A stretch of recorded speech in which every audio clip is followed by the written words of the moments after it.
What's going on, Browns fans? Welcome into a live Cleveland Browns report. Appreciate everyone for tuning in this wonderful Tuesday in mid-February after the Super Bowl. This is kind of no man's land from now until the Combine, like a 2-week stretch where things are a little bit dry, so pat yourself on the back for still tuning in. And then the Combine comes, and then free agency, and then the draft, and then we go back into hibernation before you know it. It is week 1, baby, and I'm calling my shot right now. Browns at home week 1 against the New York Giants. You heard it here first.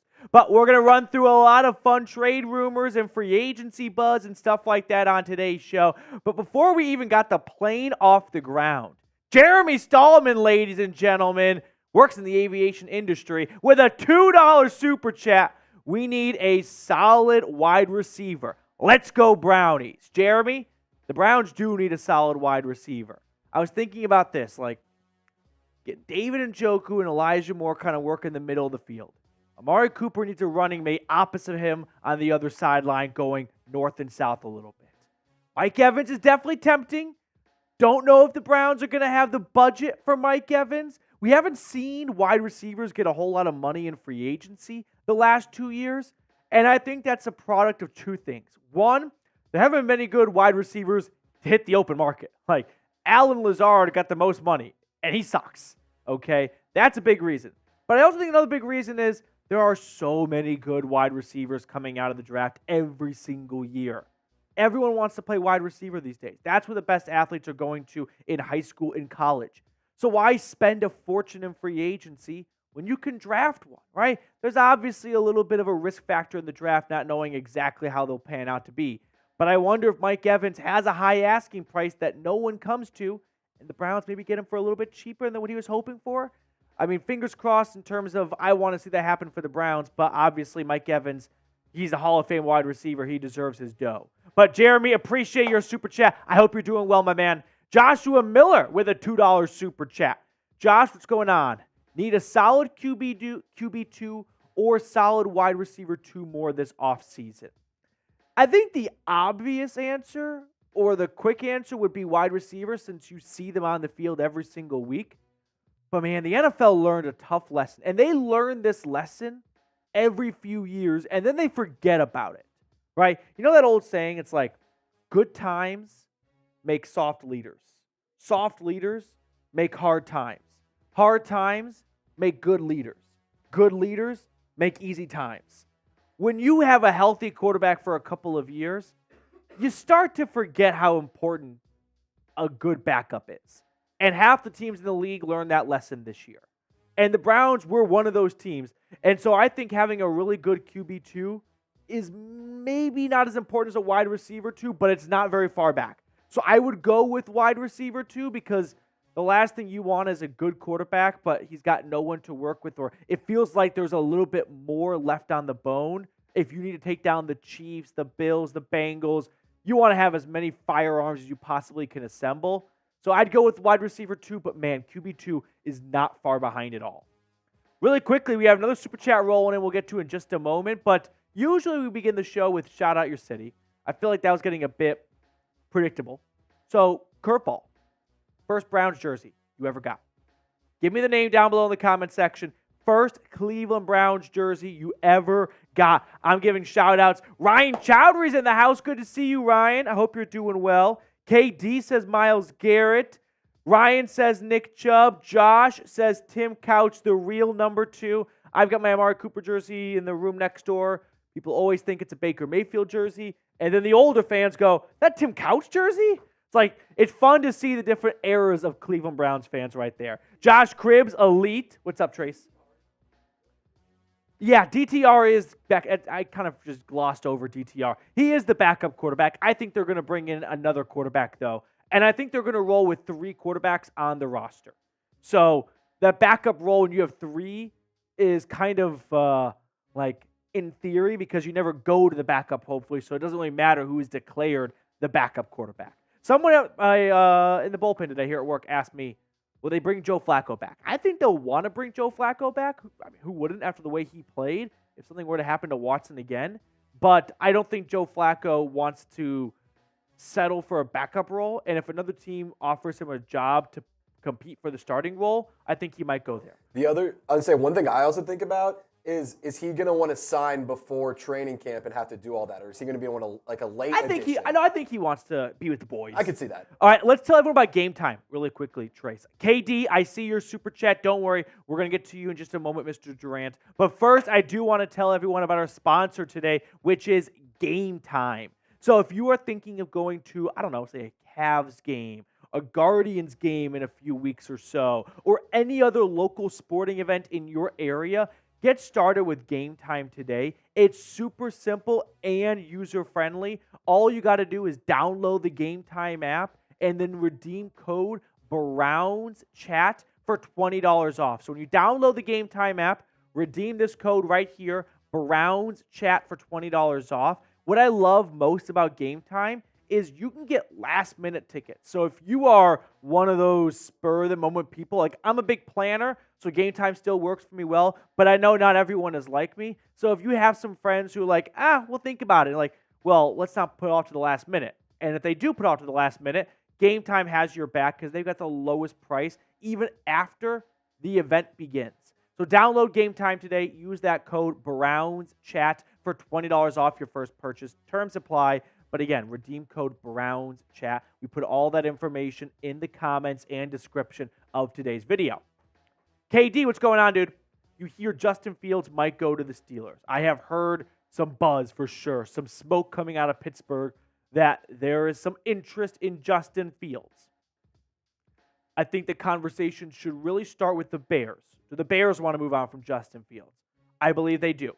Not because they don't like Justin Fields, but because they had the first overall pick and Caleb Williams is in this draft class, right? They had the same scenario last year. They learned a little bit more about Fields, but more importantly, Caleb Williams wasn't in last year's draft class. So we can kind of check the box of, do the Bears want to move on from him?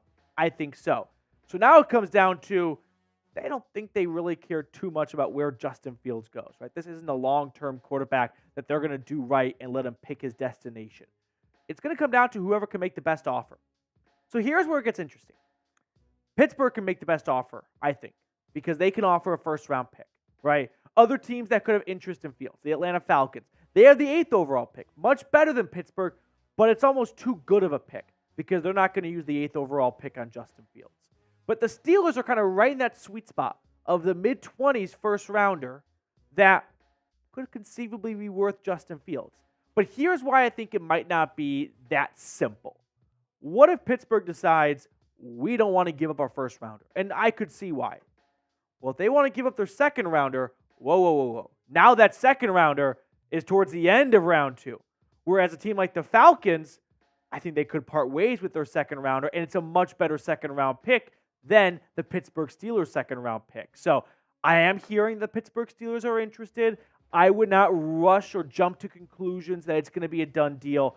Once we get out of the NFL Combine and all the GMs get together and have their old fashions and steaks and whatnot at Indianapolis' fine steakhouse scene, there will be some discussions of where Justin Fields can go. Fingers crossed it's not Pittsburgh. I think Justin Fields is a very good quarterback. I ultimately believe the coaching staff did him wrong more than he did wrong for the Chicago Bears, if that makes any kind of sense in the English language. I think Justin Fields can be a successful NFL quarterback.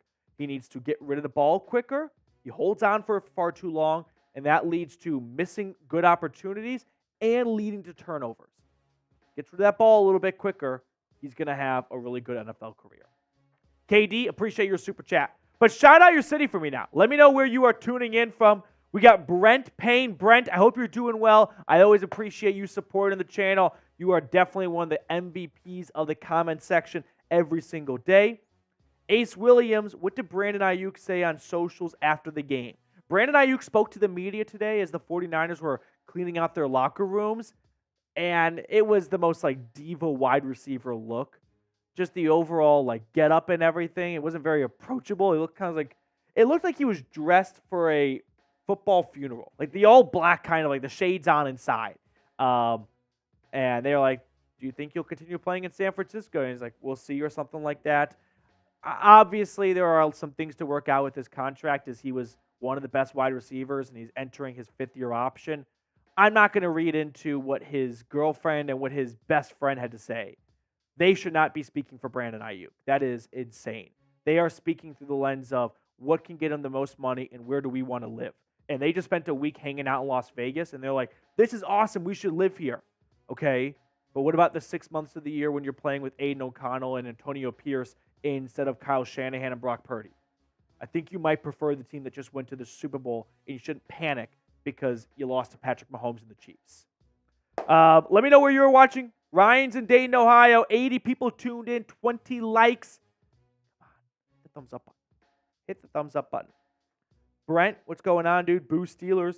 Mr. Anderson is in Ohio. I've got Cleveland, Ohio in the chat. Tyman's in the Buckeye State. Sawyer's Aviation, Springfield, Missouri. Nick is tuning in from the land. Let me know where you are watching from. Josh in Michigan. Josh, your poster, which will lead us to a nice segue in just a moment, should be coming to you in hopefully the next 7 days or so. But keep an eye on that one. Let's throw our Super Chat menu up on screen really quickly. Jeremy Stallman! You could not have scripted it any better. Right on cue, ladies and gentlemen. Jeremy Stallman! Jeremy! I have our actual Jeremy just ran into the studio right now. We have our own Jeremy. We picked him up at the store, and he's like sprinted in here. Different Jeremy. You can hop on the mic. I thought something was wrong. I thought Trace kicked out the power cord. Trace's rookie season at Chat Sports, he may have accidentally kicked out the power cord. And everything went dark at Chat Sports for 10 seconds. Jeremy, I have an idea. Here's $50 to the salary cap. Let's get our piece together. Also, Tony Romo should be fired. I wish you gave the play-by-play. Let's go Browns. Jeremy, really appreciate you first and foremost. I love the idea of donating to the Browns salary cap. I will recommend not donating to billionaires because I don't think the Haslams need our money. But hey, I love the effort. I love the heart. You cannot deny it. As for Tony Romo, Tony has entered my category of broadcasters where I like them because they're so bad it's funny. Steve Levy on Monday Night Football with the Boogermobile was a comedy show. It was Comedy Central in 2008. It was so... There was a man on a roller coaster going up and down the sidelines in the freezing cold, suspended off the ground, blocking... That was the funniest thing ESPN has ever done. And Tony Romo singing Taylor Swift songs going into commercial break is getting close to that level. I think Tony Romo is just hysterical at this point. I will say from like a serious level, he was so good early on in his broadcasting career because he was like the magician, right? He was predicting plays before they happened. He's no longer accurately predicting, but he's still predicting. He needs to stop predicting. I still think he's very intelligent and very insightful, but he did butcher the call at the end of the game. Just motor mouth, wouldn't shut the fuck up after Mecole Hardman caught the game-winning touchdown. Like, Jim Nantz did a great job of letting the moment breathe, as we call it in the industry.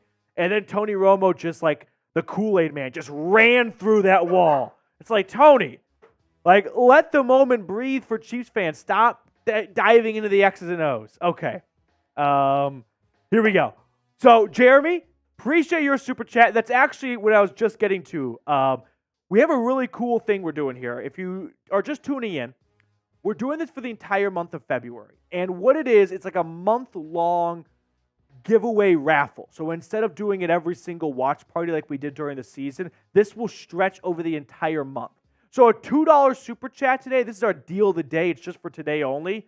I'm going to write you a handwritten letter with 2 to 3 trades I'd recommend the Browns making. So if you want to get some like behind the scenes, some extra Browns content personalized to you, $2 super chat, just email me your address, matthew@chatsports.com, and I will write you a letter with some trade ideas for the Browns. $5 super chat, we have a new MVP post. We lose internet? We lost internet. Okay. Are we back? Ty Man the Buckeye. Did the power cord get unplugged again? That's what we call a good callback. That's a great callback. Great callback. I can assure you. Are we back? Power cord did not get kicked out. Are we back? We're back. Okay.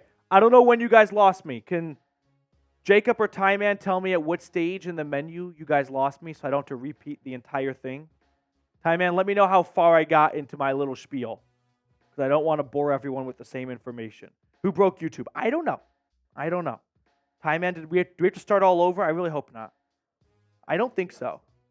I think it got stopped towards the end at the 50. So $50 super chat, which right now belongs to Jeremy Stallman, but every $50 super chat gets you added to the potential of winning this signed Cleveland Browns Report football. So we are back on track, it appears. All right. Apologies for the internet. Sometimes technology can be a bit, uncooperative. Are we ready to jump into a live show, though? Towards the end, Time Man. Thank you very much. So 27 likes. Hit the thumbs up button. Get us to 30 likes at the very least. Hashtag Browns if you want to be in our mailbag. We do a mailbag at the end of every single live show. It's an opportunity for you guys to be a part of the conversation, and it's not just me up here rambling 7 days a week. Or like Jeremy, like Joshua, you can send a super chat in, like KD as well, and we guarantee it gets on screen, and everyone can see your question and your take. So if you've got like a burning question, which by the way, I don't like bad-mouthing other Browns content sites because everyone at the end of the day is just working hard. And hey, when you put out a lot of content, you're going to have some hits, you're going to have some misses. But the Cleveland Browns website put out a mailbag today. And I was like, ooh, let's see what fun questions they have in there. It had 3 questions. And I think this is probably just due to a lack of questions. One of them was, what's the contract situation for the Browns long snapper? That was the best question we could come up with. Like, There's no SEO in that. I was just like, the Browns beat writer, staff writer answered the question the best they could, but it's like, this is what's interesting? Charlie Hewlett's contract? I mean, he is the highest paid long snapper, so I guess it's a hot topic in the streets of Cleveland. All right, coming up on today's show. Patrick Hill. Latest news and rumors. Free agent targets. I got a DM from one of the viewers, maybe they're watching right now, that said, hey, I loved your video that you did last week about ways to clear up cap space, but what could we do with that money? And I was like, you know what? I feel like a big idiot. That's actually a really good question that we should answer. So we got a whole video dedicated to it. And then mailbag, hashtag Browns or super chat like I just mentioned. Okay, are we ready to jump into a live Cleveland Browns report? Okay. Oh boy. Is Mitch in Paris yet? Jacob Kistner. Oh, Jacob. Let's throw Jacob's on after this because Trace just got everything ready for the next segment. So Jacob, we'll circle back to your super chat at the end of this next segment. 65 likes, 32 likes, excuse me. Let's get 35 likes. 3 more likes, and then we're going to jump into a live Cleveland Browns report. Appreciate everyone for bearing through the technical difficulties. 32 likes, 3 more likes, and we will get into a live show. I've got Josh, I've got Kistner, I got Sawyers, I got Ryan. Mark Stevenson in the house. Good to see you, Mark. Appreciate you tuning in. Levi Mayfield's getting his questions in. Like the video, and we can jump into the first segment of today's show. 3 likes away. I know there are 3 of you watching right now who are too cool for school. No. Hit the thumbs up button. Okay. Get some fun rumors today, too. A lot of trade buzz today. A lot of trade buzz. Trade buzz is always kind of fun. It's never always going to happen, but when it's February, it's better to be entertained than just talk about Charlie Hewlett's contract. Okay. Ty Man, Kistner, appreciate you. All right. Well, let's not blue ball the group for too much longer. Let's jump into it, shall we?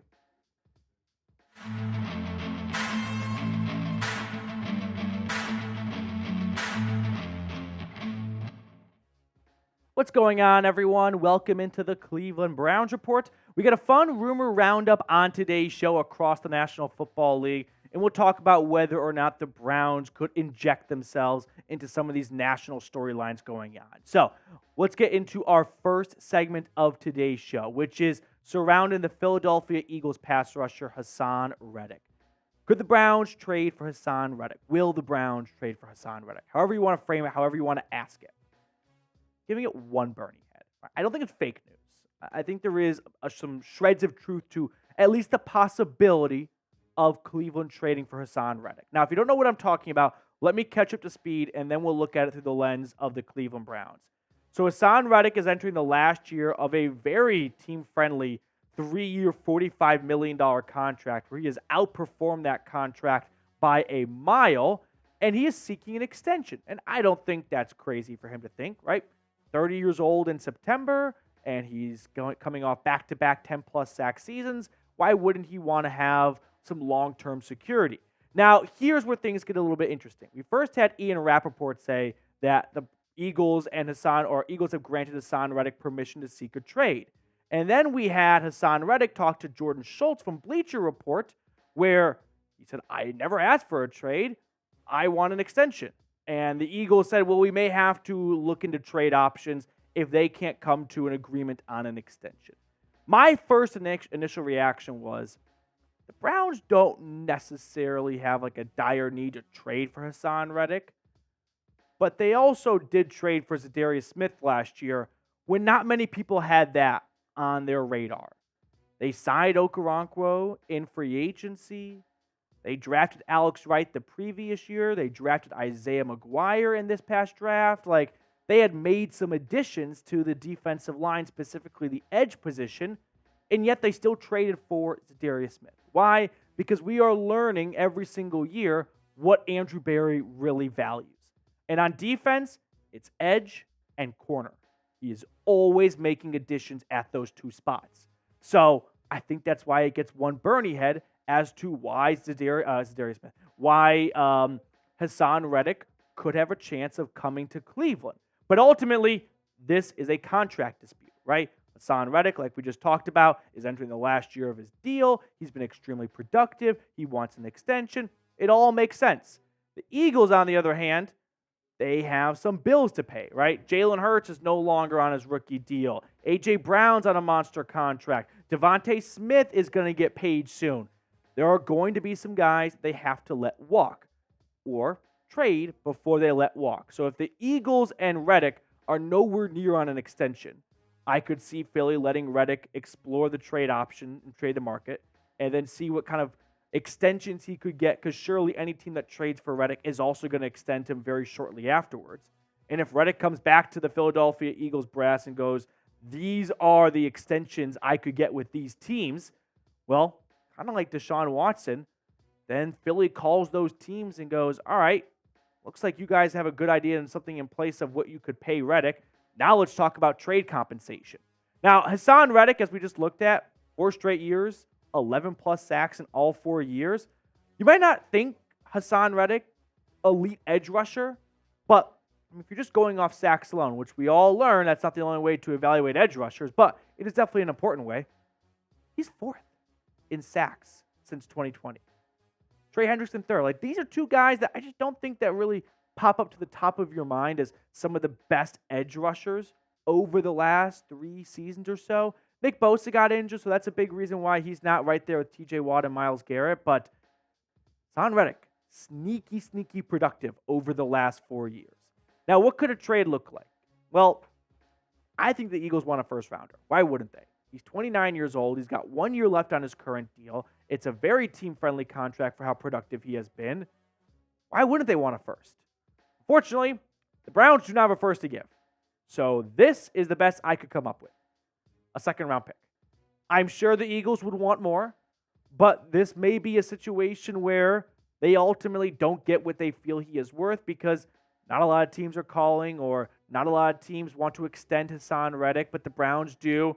I don't think this happens because the Eagles want a first, and I think they should get a first, and they are going to be looking for a first, and the Browns don't have one to offer.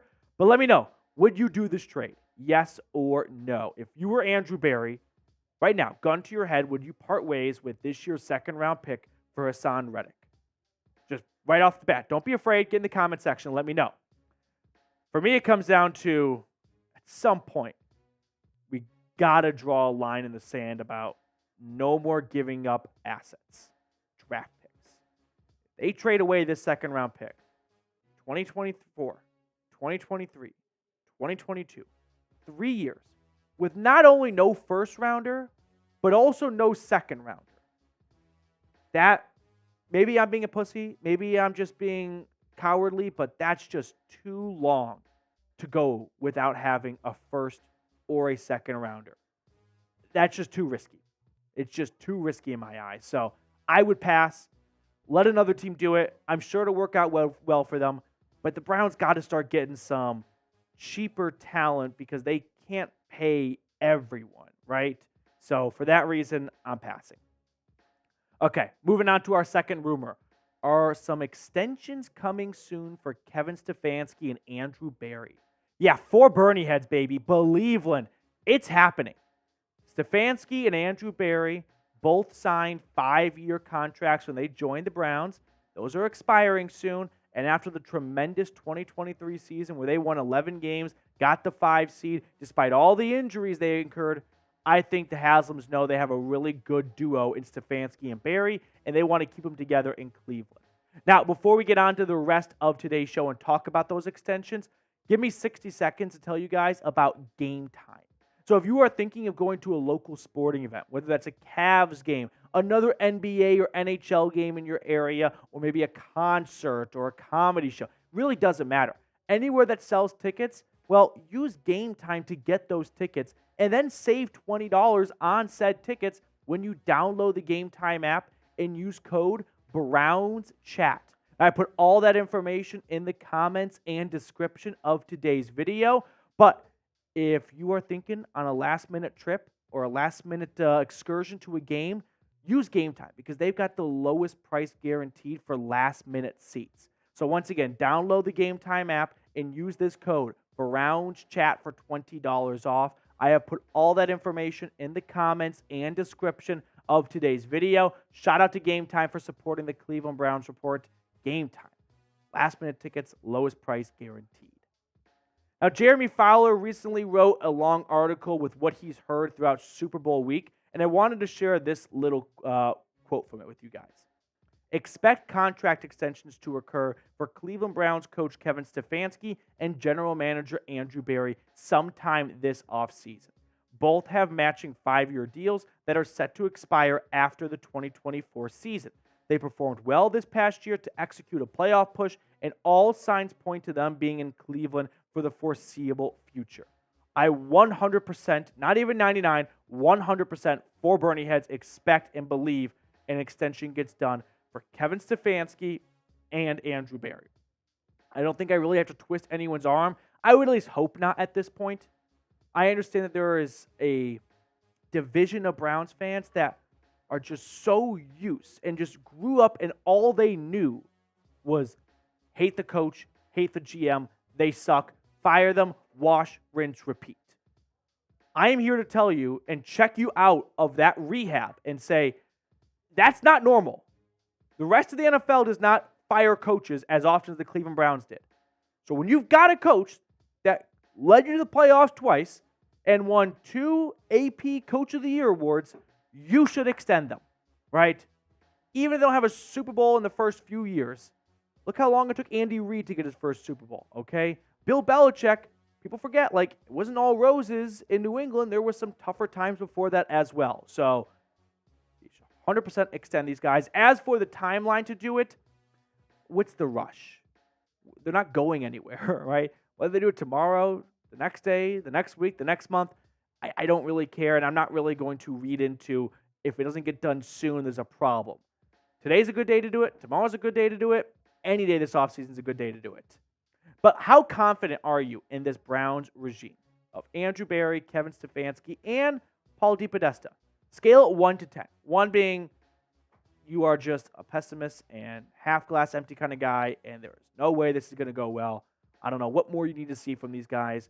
10 being you believe this is the crew that can take home a Lombardi trophy as soon as next year.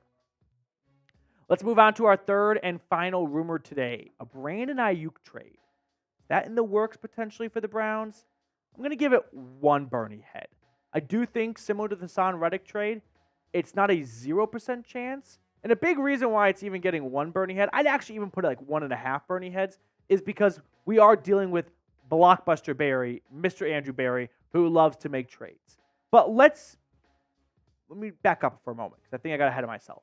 Let's talk about why we're discussing a Brandon Aiyuk trade.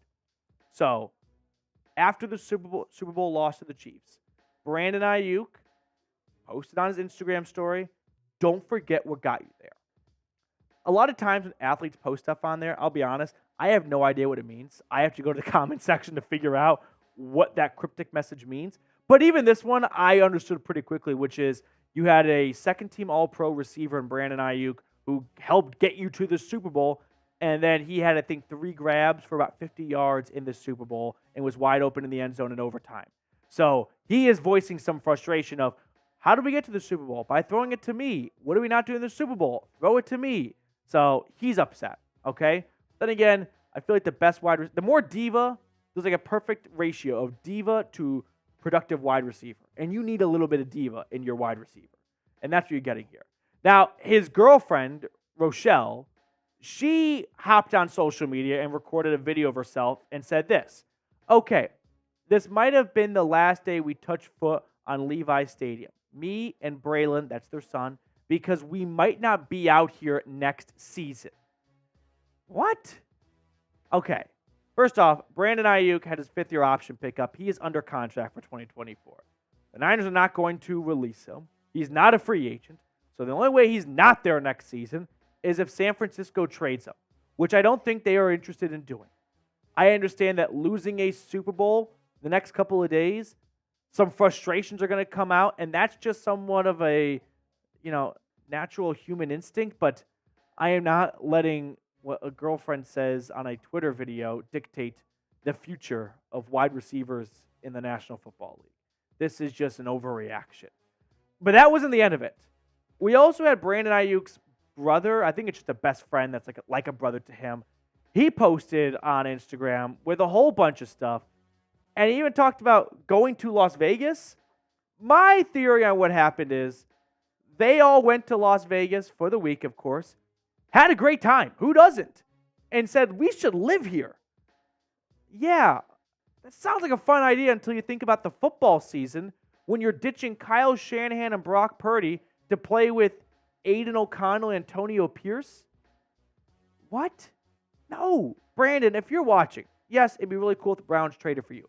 But you should not try and force your way out because of the way the Super Bowl went down. Like, how just greedy and instant gratification have people gotten where if we don't win this Super Bowl, I'm out.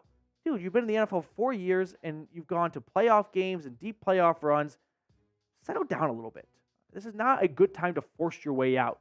So that's what I would say if I was talking to Brandon Aiyuk. But the same thing happened with Deebo Samuel. Remember a few years ago, Deebo had a really good year and he was at a strip club, or not strip club maybe. He was at some club. Some club. My bad. And he talked about, I don't think I'm going to be the 49ers. And then he got an extension. Money talks. And I think ultimately money will talk with Brandon Aiyuk, and this will be water under the bridge because he put up a tremendous year. He averaged nearly 18 yards a pop, 1,300 yards, 7 touchdowns. He's got 15 touchdowns over the last 2 years, back-to-back 1,000-yard seasons. He has been a growing weapon for the 49ers. San Francisco is likely going to find a way to keep him. The only way I don't think they find a way is if they decide we have to allocate funds to certain players. Aiyuk is not at the top of our priority list because we don't like the way he's been behaving off the field, right? The 49ers are that type of organization where they may favor the character side of things over the stats and the production, right? They seem like an organization where they go, no one's bigger than the 49ers. If you and your squad are going to go on social media and ask to go play for the Raiders, fine, we'll grant you your wish. We're not looking for prisoners. We're looking for volunteers.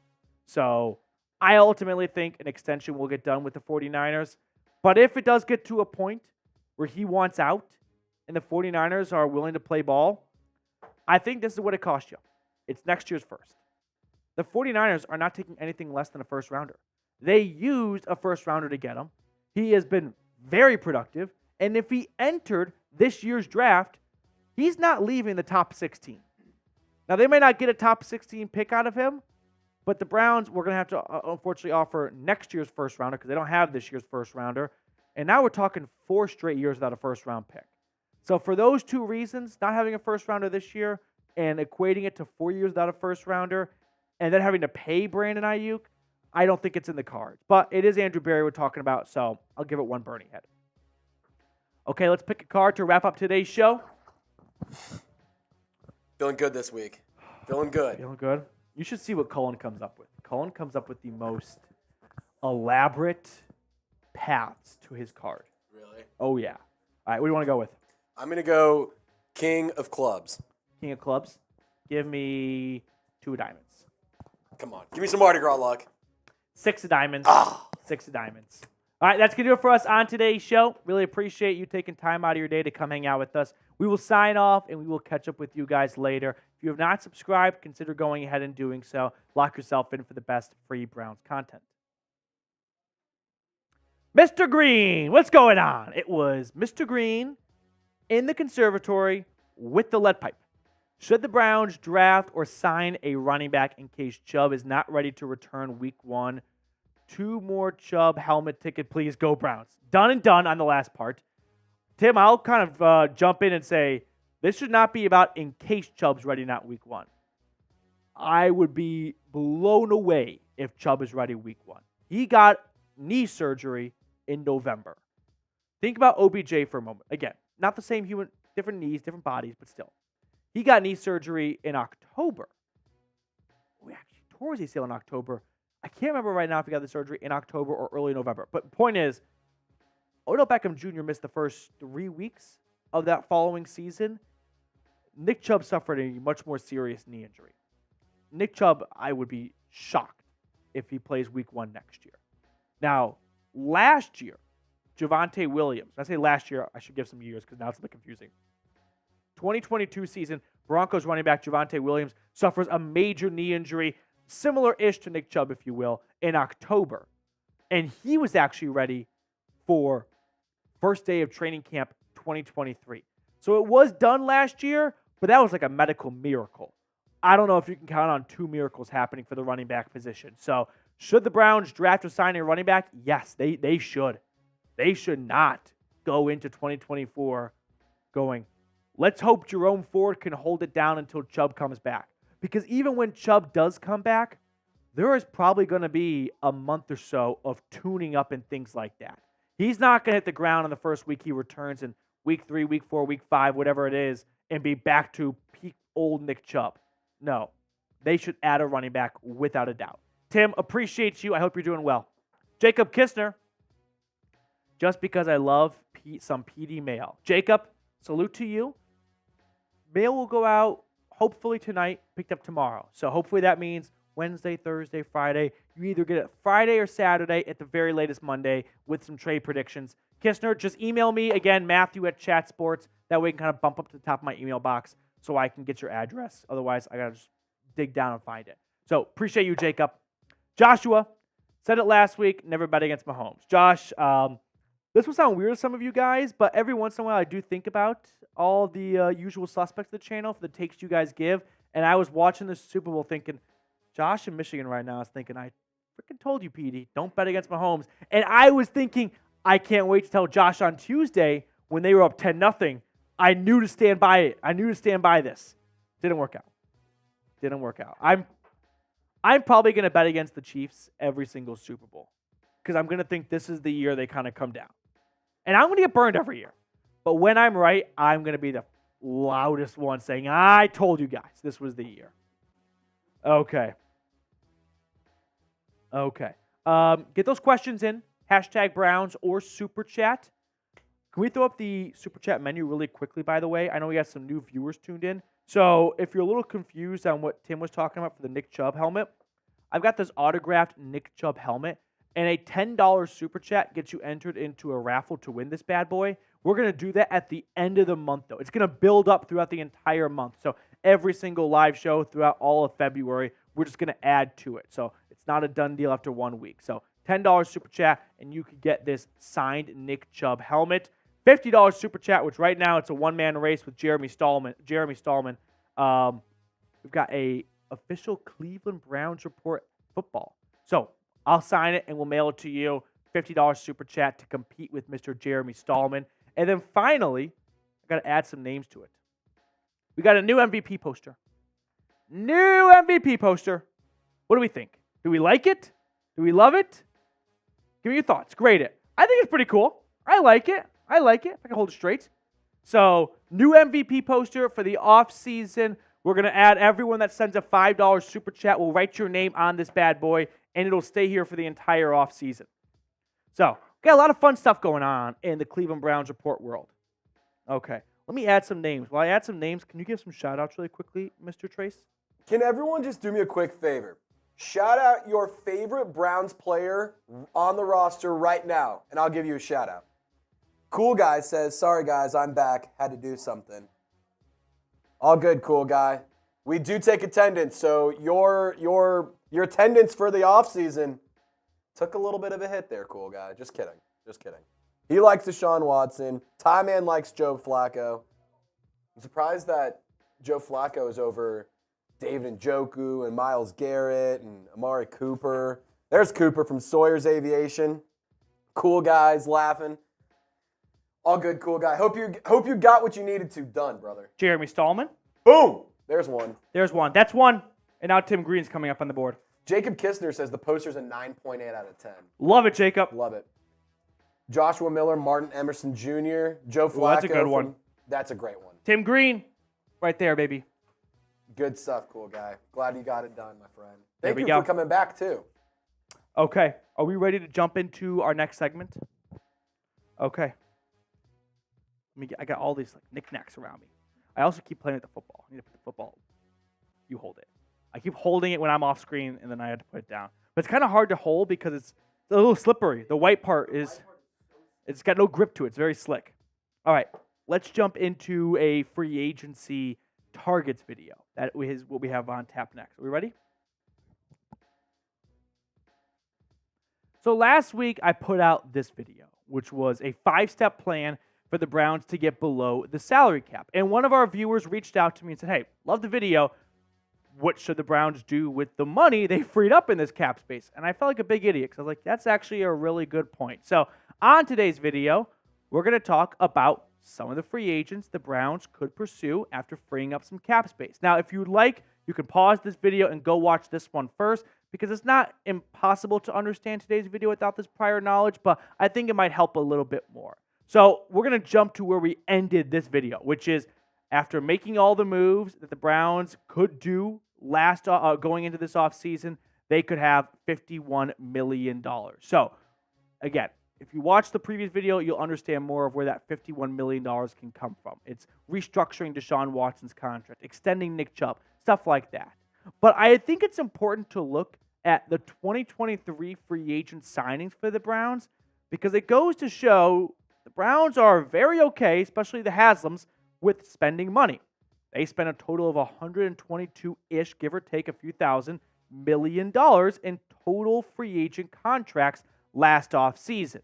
The Browns are okay with spending money, but that doesn't mean every single year they're going to spend $122 million because they plugged a lot of the holes they had last offseason with those signings, and I don't think they're going to be as aggressive this offseason in free agency. But still, if they do want to go all in because they realize, hey, you're not going to take down Patrick Mahomes and the Chiefs with some scrubs. Let's go get some real bona fide stars. Well, that's what today's video is all about. But before we get into that, we are at 33,361 subscribers. My goal before March 1st is to get to 33,500. We are less than 150 subs away. So I invite you all to join the channel if you have not already and get the best Browns free agency content out there. So if the Browns max out and get $50+ million in cap savings, number one move I would do is sign Mike Evans. That would be the first thing I do if Cleveland really went full throttle. And again, they don't have to. I don't think they will, but if they chose to, Mike Evans. Now, Spotrac comes out with contract projections. They are made up of the age, the stats, and other similar contracts. And they projected Mike Evans gets a 4-year, $95 million contract. That's an average of $23.8 million, and it makes him the 8th highest paid wide receiver in football. So that's at least what a contract could look like for Mike Evans, which the Browns could afford. Plus, don't look at $23 million and think that is subtracted from the cap space. Now, Andrew Berry always pushes money towards the end of contracts to maximize his spending abilities now. Now, we'll talk about what that means down the road later on for him, though. Mike Evans, though. I don't think I have to sell anyone on Mike Evans, right? He is a future Hall of Fame wide receiver. He has always reached 1,000 yards, and he comes off a 13-touchdown season. I'm sure the Bucs are going to try to bring him back, but at the same time, he wanted to get an extension before 2023 season kicked off. They couldn't get it done, and I'm sure his price has gone up since then because, well, he put up 13 touchdowns and 1,200 yards. It is ultimately, though, a nuclear arms race in the AFC to go and take down the Chiefs. And if Andrew Berry feels like we're not going to get that done if we don't have more weapons for Deshaun Watson to throw to, then who's stopping him from going out and signing Mike Evans, right? I understand that they have invested a lot of money in Deshaun Watson, and if you invest a lot of money in your quarterback, that should bring everyone up. Like Patrick Mahomes was playing with not very good wide receivers and still won a Super Bowl, but that's the luxury of having Patrick Mahomes. The rest of the league, they are all scheming and trying to think of ways to take down the Chiefs. And one way the Browns might land on is, let's go get superstar freaking players. Let's go get Mike Evans and Amari Cooper, and let's just beat them with talent and hope for the best. Now, if the Browns were to go out and sign Mike Evans, their updated cap space would be about $42 million. That's a rough estimate. I think Andrew Berry would look to have a lot of that money pushed down the road as opposed to putting it all or a lot of it this year because it's all about percentage cap hits. And the cap always goes up. And so the percentage hits for now, when you push money down the road, goes down because there's a bigger piece of the pie out there. Okay, so let me know what your opinion is, though, on Mike Evans. Do you want the Browns to sign him? Yes or no? Do you think he still has some good juice left in the tank? Is he worthy of that big contract? Or is he old and washed and no, they should not do that? I definitely don't buy into the latter. I'm going with yes. Moving on to offseason move number 2 I would do, and that is re-sign Za'Darius Smith. Now, yes, there are some better edge rushers out there like Josh Allen and Brian Burns, but this is also a video that keeps a level of realistic possibilities included, in which is the Browns are not going to sign Mike Evans, Chris Jones, and Josh Allen. As much as they would like to, that's not happening. But Za'Darius Smith on a 2-year, $24 million contract, that is in the cards. And I don't think he'd actually get this much. That's what Spotrac projects. I think about 2 years, $20 million. That's $10 million a season. So I'm going to disagree with Spotrac's projection. I think it's a little bit too high. But Za'Darius Smith comes off a season where he had 27 tackles, 8 tackles for loss, 6 sacks, 15 QB hits, and according to Pro Football Focus, 61 pressures. And we as a country need to come up with a unified pressures accounting system because every single website has a different number. But I digress. Ultimately, in real estate, it's all about location, location, location. For edge rushers, it's pressures, pressures, pressure.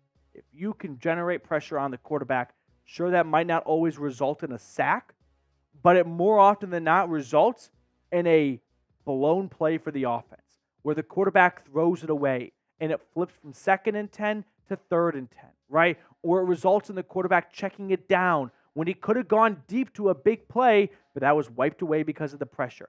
Andrew Berry, at the end of the year in his press conference, talked about Za'Darius Smith and said, we know the sacks were not there, but we really value pressures.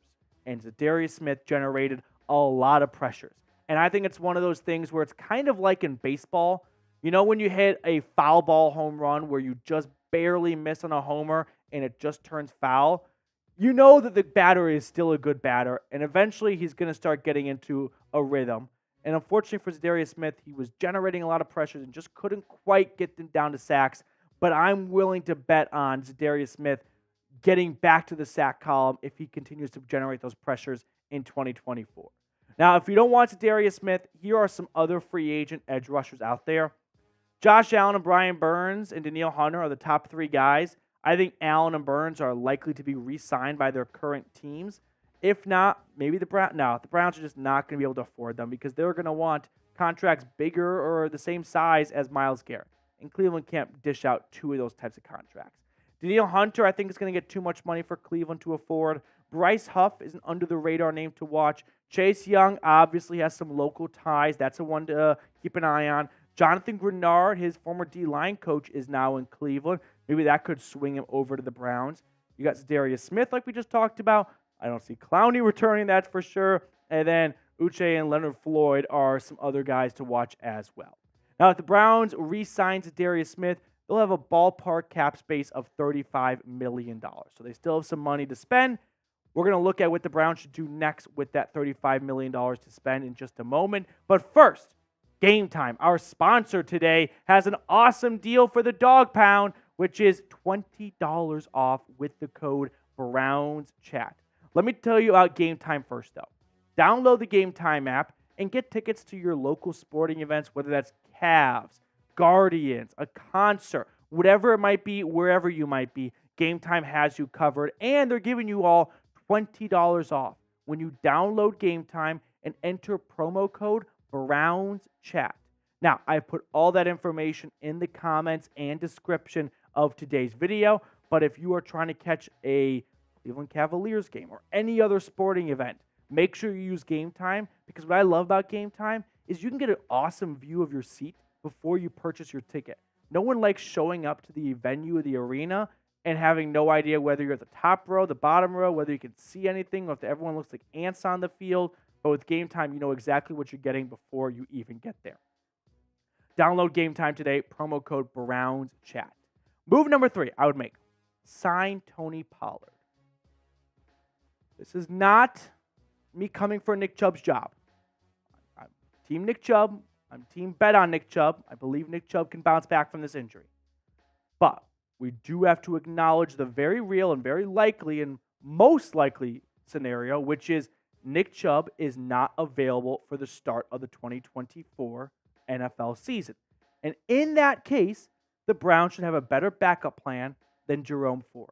Now, before we get on with this video, I do want to share a clip with you with you know who it is. It's Pro Football Doc, Dr. Chow. And he caught up with Chase Sr. from Chat Sports during Super Bowl Media Week. And he talked, Super Bowl Radio Row. And he talked about Nick Chubb's knee injury and what he'll go through to bounce back. So let me turn it over to Pro Football Doc. Nick Chubb, just a gruesome injury early in the 2023 season against the Pittsburgh Steelers, and one of those where you see a defender come down low on the leg, his knee goes a direction that it shouldn't, but a lot of people expecting that to potentially be a career-ending injury. Then they do the procedure, the surgery, and there's hope that he's going to be able to come back. Do you see it that way as well, and can Nick Chubb be a similar player that he was, because he, like Joel Embiid, has had to undergo a couple of knee surgeries as well? I hope he can come back. Look, I'm sure your followers do some fantasy. I drafted Nick Chubb. Okay, look, love Nick Chubb, but you can't unsee that injury. The reports came out afterwards that it was an MCL injury isolated. I'm like, no, that's a knee dislocation with the entire medial side of your knee disrupted. They've since said he's had a second surgery with ACL. That is a knee dislocation injury. That is very, very significant. I will say this. If Nick Chubb wasn't Nick Chubb, he'd be out of the league. Because Nick Chubb is Nick Chubb, he has a chance, and I hope it happens, to come back. Not week 1, maybe late season, maybe next season, to be a pretty darn good player, and I hope that happens, and I hope he exceeds expectations. But I think it would be asking a lot to say that he will be Nick Chubb again. He still can be a very good player, but he was elite of elite, and that's a high bar from a knee dislocation. I would say his knee injury is worse than what you think back to J.K. Dobbins a couple years ago with his knee. He wasn't right the next season that he came back. It took him to the second half of the season. He wasn't right. Now, of course, the Achilles is a different issue, but this is a higher hill than even J.K. Dobbins, so let's hope he can do it.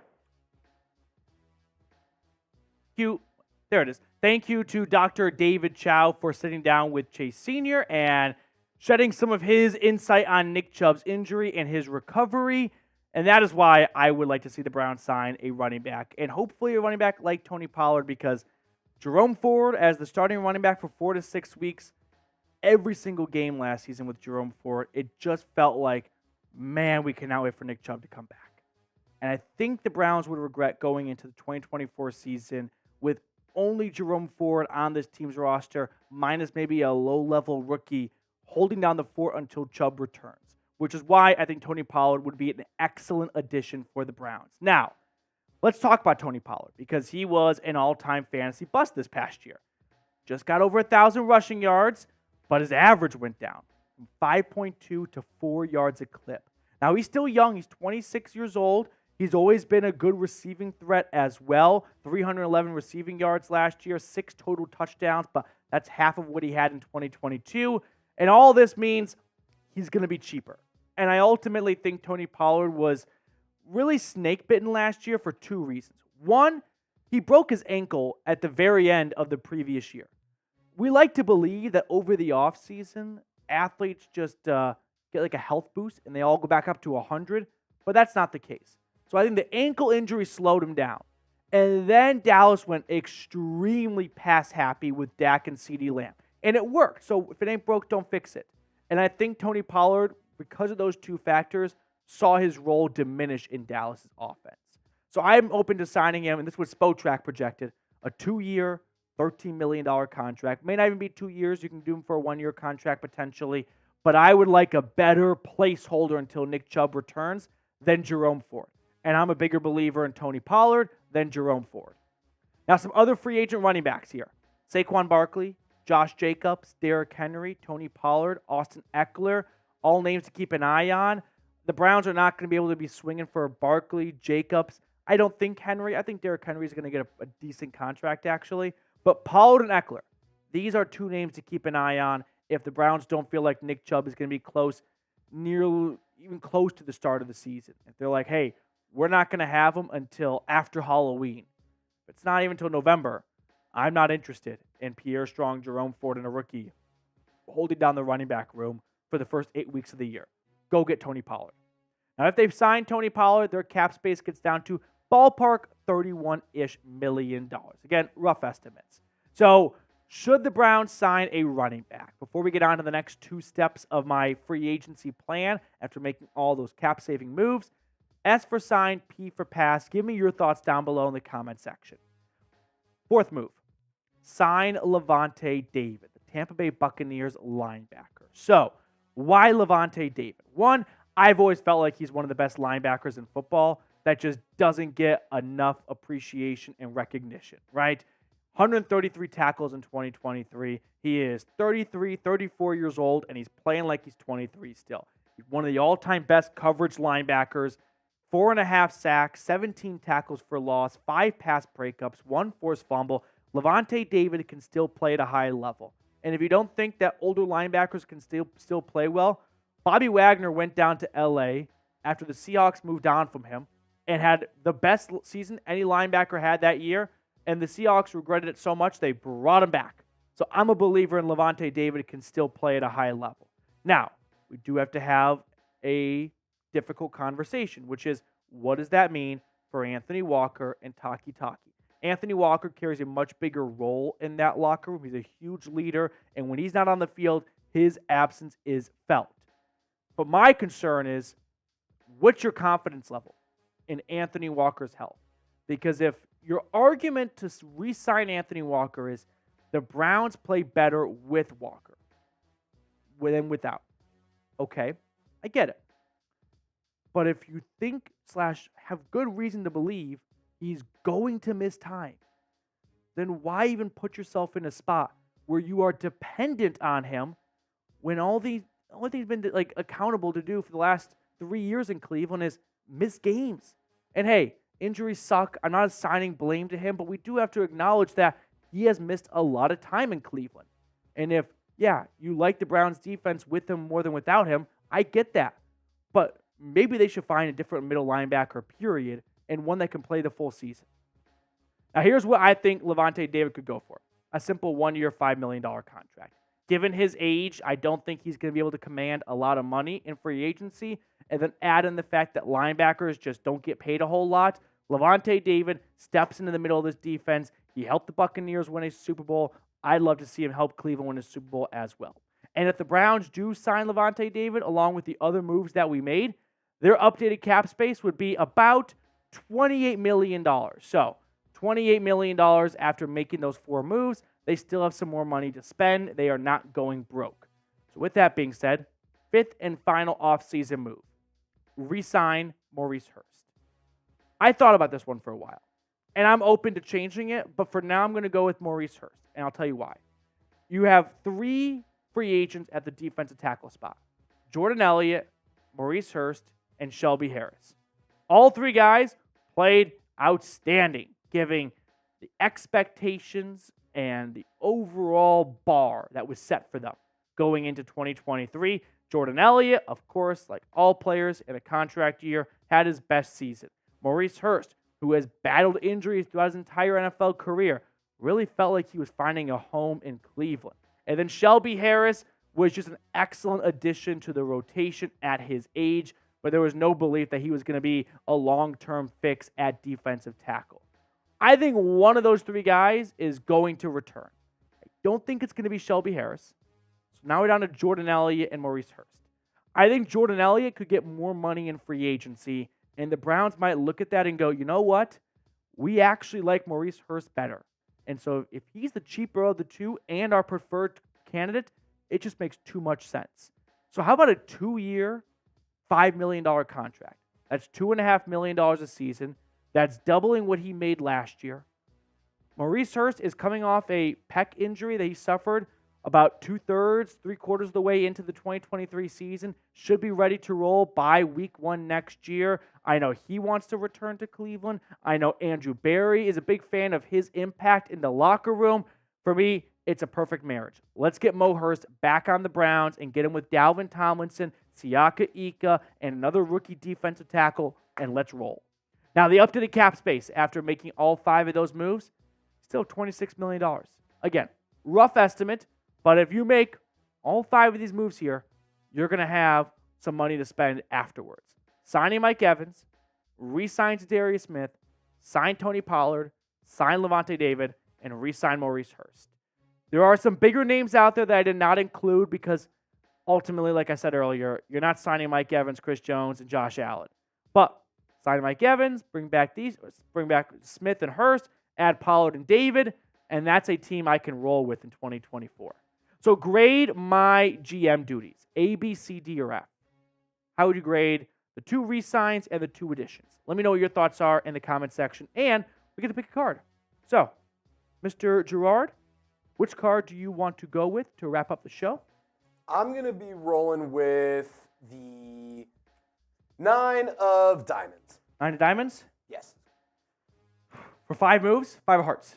I like it. Damn it. 3 of diamonds. Oh. 3 of diamonds.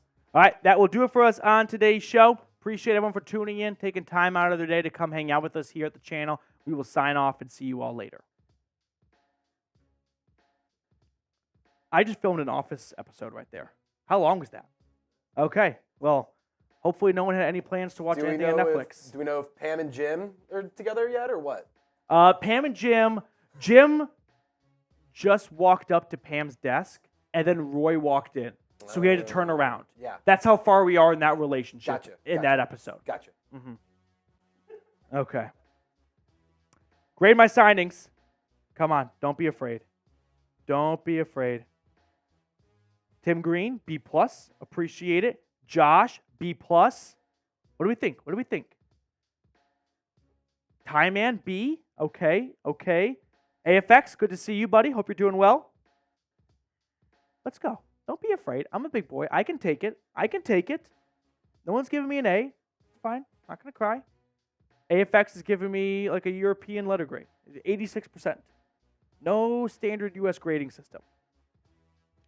Okay. Super chat menu, though, one more time before we get into our mailbag. $2 super chat. I know we got Jacob Kistner and I got Joshua Miller. $2 super chats. I'm going to write you letters with some trades the Browns could make, personalized just for you. And then $5 gets you added to our MVP poster for the off season. We've got Jeremy Stallman and Tim Green added to it right there. $10 gets you added to a month-long giveaway we're doing for this autographed Nick Chubb helmet right here. We're going to do that raffle at the end of the year. And then feed me the Slick Rock, please. $50 super chat, which right now belongs to Mr. Jeremy Stallman, a one-man race. We got a Browns Report football that I can sign and will mail to you to add to your home office, your actual office, your dorm, wherever you reside, wherever you have all your Browns gear. We can add a autographed Browns football to it. So, once again, and I should say this more often, and I kind of hate myself because I just kind of forget because I get so caught up. Thank you. I don't think I say that nearly enough. But thank you to everyone who supports the channel, whether you're super chatting, liking, commenting, sharing.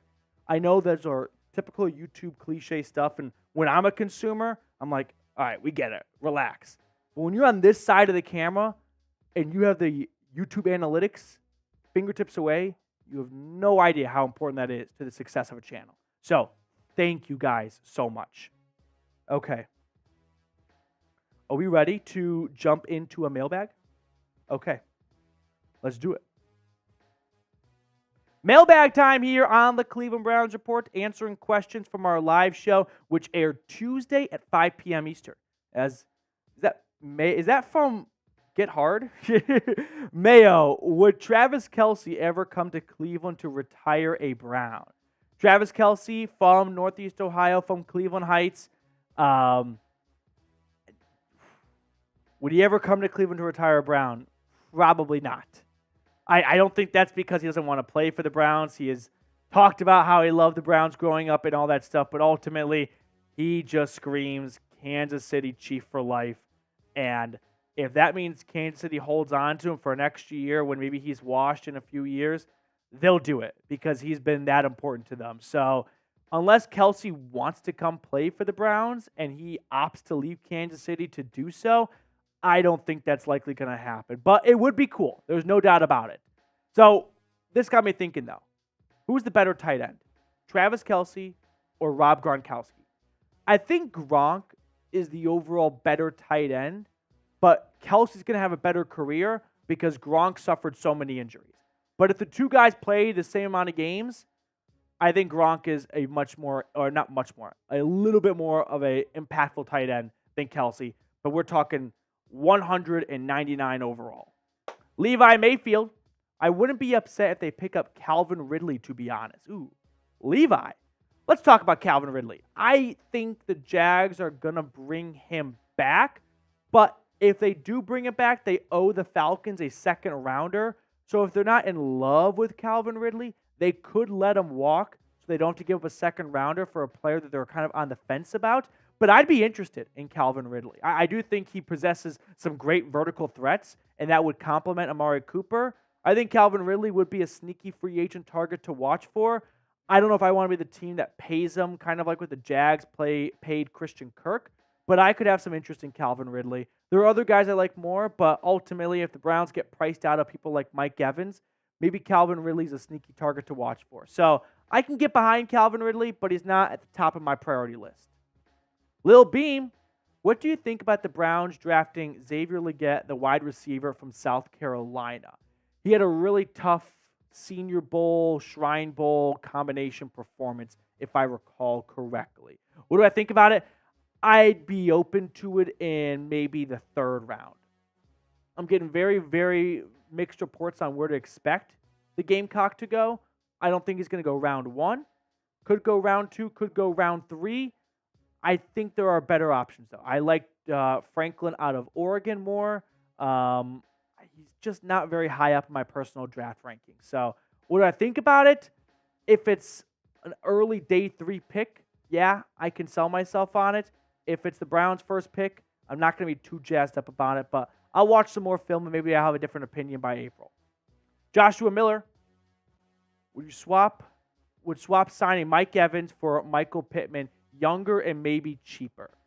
Definitely younger, definitely cheaper, but Mike Evans. Like, are we really about to go, hey, if we're going to go all in, let's fucking go all in, right? Pardon my French, but I understand Michael Pittman will have a longer career at this point than Mike Evans will. I mean, like, how many years he has left in the tank.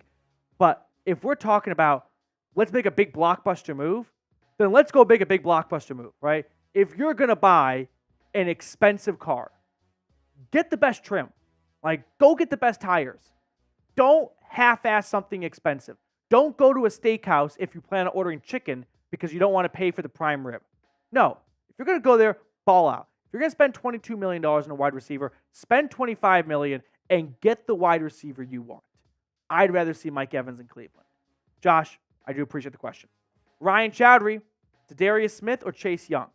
Ooh, Ryan, give me Za'Darius Smith.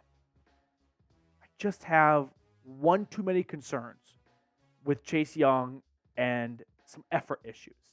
I just cannot get that Lions Jahmyr Gibbs touchdown run out of my head. I can't get a clear answer as to what really went down in that ACL rehab process that essentially caused him to miss the entire next year. Why didn't Washington pick up his fifth-year option? And why did Montez Sweat go for more in a trade than Chase Young did? There's just some red flags that I can't ignore. And I think Za'Darius Smith fit and meshed really well with this locker room. I'd go with Za'Darius Smith.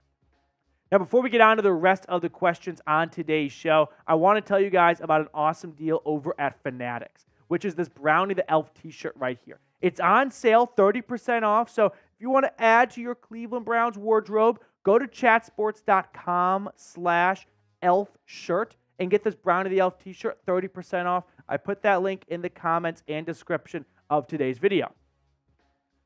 Tyrone, I think we give Jed too much credit. He was a first-round, number 10 pick going into his fourth season, and I'd give him a C-.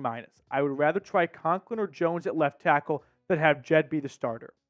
Tyrone, I do agree that Jed has not been what the Browns hoped he would have been. I think he's probably a C grade. If you're still starting going into year 5, which in your hypothetical he's not, but still, there are worse picks you could make. But I definitely agree that, man, Tristan Wirfs was right there. Interesting idea about reshuffling Conklin and DeJuan Jones. If you had Bill Callahan as your offensive line coach, I'd be a lot more comfortable with making that change. But this one seems like a change that might not gel very well. I know the Browns were very optimistic about his path after the bye last year. Remember, the Browns played 4 games. They went 2-2, went to the bye, came out, played the 49ers, and Jed Wills was rocky going into the bye. And Andrew Berry spoke to the media, and they're like, are we going to make a trade for tackle? He's like, no, we're not. And they stuck by Jed Wills. And Jed Wills played very well. Well, Jed Wills played better. How about that? Up until the Cardinals game. I do feel and share your frustrations of Jed Wills is not the best tackle on this team and not the second best tackle, so why don't the top 2 play? I do think there is a level of positional familiarity that might give him a longer leash at left tackle. But I hear what you're saying, Tyrone. Jacob Kistner, who will be next year's breakout players like Delpit and JOK this year? Excellent question by Kistner. So rule number 1 for breakout players, they can't be rookies. Rookies can't break out. They're just rookies. Breakout players next year. Let's go with Cedric Tillman. I like Cedric Tillman. I'm not giving up on Cedric Tillman after his rookie season. And I'll go one on defense. I wasn't very crazy about the Siaka Ika pick in the moment. And I'm still a little bit concerned about how little we saw of him in his rookie year. How about Alex Wright? I felt like Alex Wright took a good step forward in year 2. Kind of found a rhythm, found a home on the defensive line. I'll go with Alex Wright and Cedric Tillman. Cool guy called Zone. Do you think during the draft we target wide receiver more, tight end, or offensive lineman? The funny thing about the draft is people get really worked up over team needs when we do mock draft videos as a society before free agency, when in reality, your team needs are going to dramatically change when the draft rolls around because you will have gone through free agency. If the Browns go out and sign Mike Evans, they're probably not going wide receiver in round 2 anymore. But I say probably because Andrew Berry is a big-time best player available. Did he need an offensive tackle in DeJuan Jones? No, but he saw a guy that had no business being there in day 3 of the draft. So, do I think the Browns go wide receiver, tight end, or offensive lineman more? I would lean towards wide receiver because they have a bigger impact for a team trying to win in 2024. But I love the analogy that Andrew Berry used when describing their draft process, which is they are looking for horse traits, right? I'll reiterate what he said, which is There are ducks out there. Ducks can kind of swim, paddle a little bit. They can fly like 2 or 3 inches off the ground. They can waddle, but not very fast. But they can do all three at a very low level. Horses cannot fly. Sorry, Pegasus. They can't swim very well at all. But man, can they run. So he is looking for athletes. He is looking for prospects. He's looking for draft targets that can do something like a horse can do, run very fast. So whichever one he finds at that position that can do something very, very well, that's going to be a member of the Cleveland Browns. Prestige, world, wide. Any chance the Browns trade Jedrick Wills? I don't think it's a 0% chance, but I do not think you should get your hopes up for this one.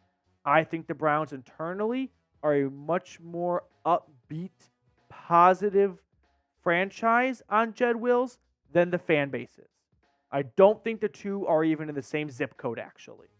I think the Browns believe in Jed Wills, and I think they view him as someone that is worthy of sticking around for their 5th year and seeing if he could even get a low-level contract extension. So I don't think the Browns are going to trade Jed Wills. I think the most likely option, which this is more just the entire offensive line in general, the most likely outcome is with the Browns having 3 starting caliber offensive linemen in Jed Wills, Jack Conklin, and DeJuan Jones, is they don't save any money by cutting any of them. So remove that from your mind as to a way to free up cap space. It doesn't do that. It doesn't work that way. They could trade Jack Conklin after June 1 and get some cap savings, but also a team in training camp that loses their starting tackle will be much more desperate for a starting tackle. And that might be a time when the Browns strike. Otherwise, what's the worst thing the Browns can do? Hold on to all 3 and have one of them, whichever one it is, be an incredible backup after learning last year how important it is to have good depth at tackle? That doesn't sound like a very bad option to me. So I don't think the Browns are in a rush to move on from any 3 of them. But let me know, would you trade Jedrick Wills? Yes or no? Get in the comment section below and let me know what your thoughts are. Let's wrap up the show by picking a card. Trizzy Trace, what are we thinking? I'm liking the 5 of spades. Jack of Hearts. Come on.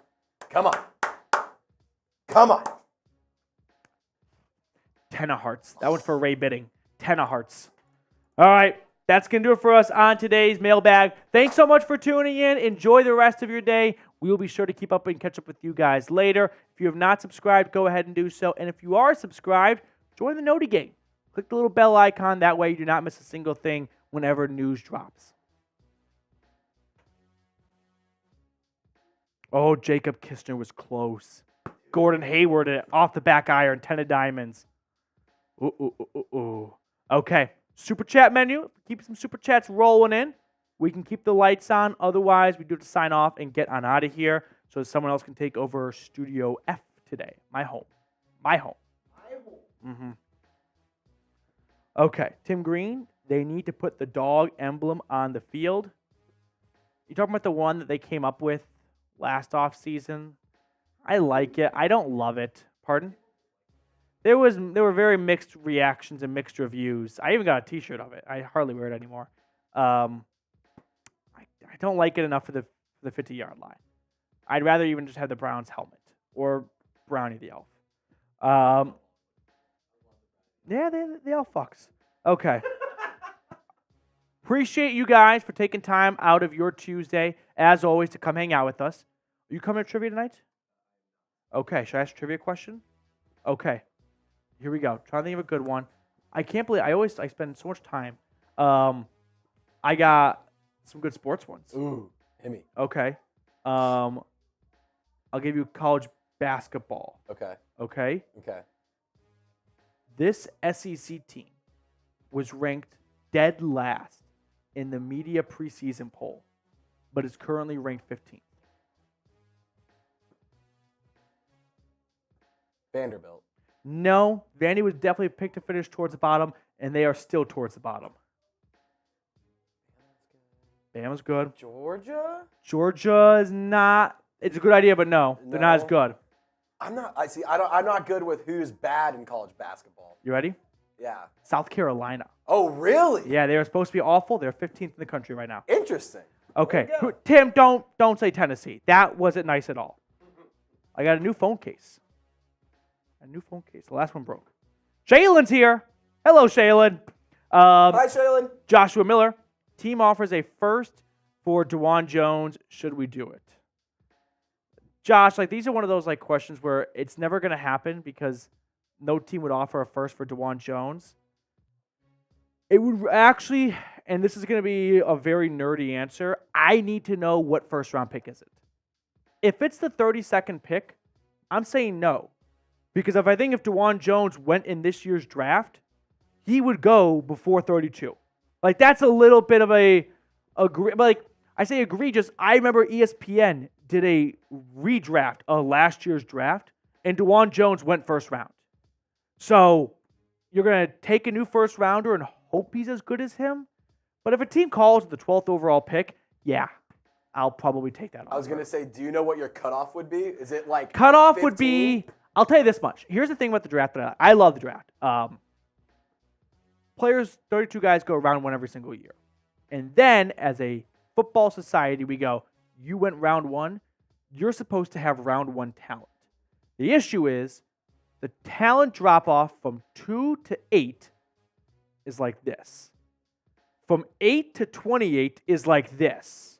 So we do not appropriately separate first-round draft picks.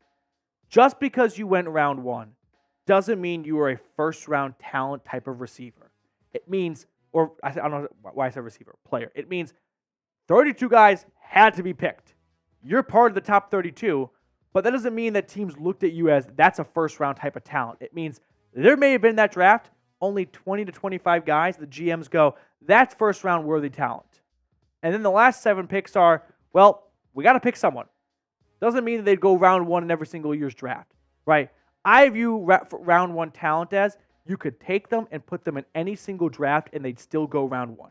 For example, Kenny Pickett, if he was in this year's draft class, don't think it was the Pittsburgh Steelers quarterback, the Pittsburgh Panthers quarterback, he would be right there with like Bo Nix in like the second round-ish conversation.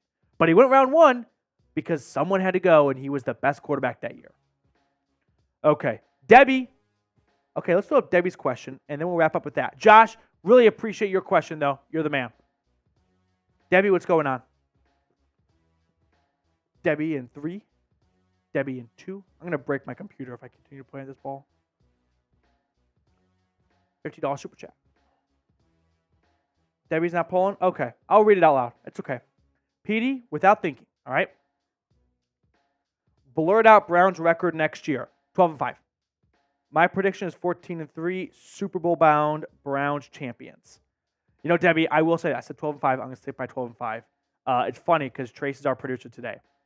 Trace, and you can agree or disagree, when the Chat Sports bullpen was back to full capacity as the entire crew that went to the Super Bowl, which featured 5-6 guys, came back, kind of felt like that episode in The Office when Michael Scott Paper Company rejoined with Dunder Mifflin, and they were their own clique. That is so true. Right? They were sharing their Vegas stories and talking about the steak they had on Thursday, and I was like, that's really fucking cool. Yeah, I ate like, Chick-fil-A, so I was shut up. Man, I'd love a good steak. I know. So, I only mention that because next year's Super Bowl is in New Orleans. Woo! It is one of, if not my favorite city.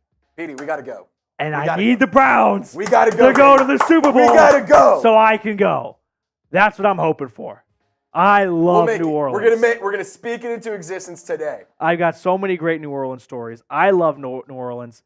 And on today of all days, Mardi Gras, I would love for the Browns to go to the Super Bowl in New Orleans, and I could cover my first Super Bowl in New Orleans. That'd be awesome. That's the dream, but that is very selfish of me in terms of that's why I want the Browns to go. No, other reasons, of course, as well. Jacob, smells like piss and vomit in the summer months. I have not been to New Orleans. That's part of what makes New Orleans great. It smells like piss and vomit all the time, not just during the summer. I went to New Orleans the first time in the month of March, and then I went again I went for the Saints-Rams playoff game. No way. I didn't go to the game, but my friend in college was a big Saints fan. So That's we pretty drove cool. down for it and watched it on Bourbon Street. That's pretty cool. It was cool. The outcome, not cool. I'll tell you what. A thing I'll never forget is being in a New Orleans sports bar when Nicole Roby Coleman just got his head taken off. Or took out whatever. Was unreal. People were pissed. That was something I'll never forget. Okay. Ty man, Browns, Vikings. I think the Vikings are going to suck. I think the F the Vikings. 3 teams that are going to suck the most next year, the Vikings, the Broncos, and the Patriots. None of those 3 teams. Oh, I forgot the Panthers. Panthers, they might get a little bit like new head coach boost. Maybe they finish 4th. They'll be my top 4. You're right. But I put those 3 teams in there because none of them seem to have a great idea as to what they're going to do at quarterback. The Patriots are just waiting to pick whoever falls them at 3rd. Okay? Broncos, I have no idea what their thought process is. I don't think anyone does. I don't even think Sean Payton knows just yet. And then I said the Vikings. The Vikings, they kind of want to re-sign Kirk Cousins, but they kind of don't want to re-sign Kirk Cousins. And if they don't re-sign Kirk Cousins, they're not going to find a very good quarterback at number 11, and they are going to be cruising for Shedeur Sanders in 2025. All right, that's going to do it for us on today's show. Chris, appreciate you tuning in at the last moment, it looks like. Happy to have you join along here. We're going to sign off. We're going to let you guys get on out of here. Enjoy your Tuesday evenings, and go Brownies.